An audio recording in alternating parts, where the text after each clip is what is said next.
जय धर्मेश।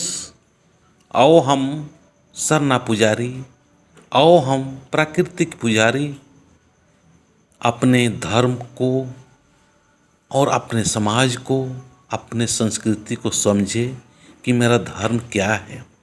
आज मैं चित्तरंजन उरांव जगह जगह पर, हर जगह पर लोगों को सत्य की राह, प्रेम की राह और शांति की राह बताते फिर रहा हूँ। सरना में घूम रहा हूँ और लोगों को यही बताने का प्रयास कर रहे हैं कि आप सभी लोग सत्य को समझें और हमारी सरना माँ है वो सत्य है, जिसने कि अनादिकाल से ज्यों का त्यों रहने वाले अजर और अमर है।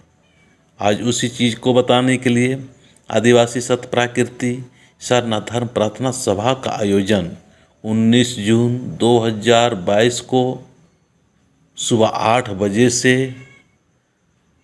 स्थान मदई ब्यासी चन्हो रांची में रखा गया है। आप सभी से नम्र निवेदन है कि अपने अपने भजन मंडलियों के साथ में ज़रूर से ज़रूर इस प्रोग्राम में आने का कोशिश करें। जय धर्म, जय सरना, जय आदिवासी।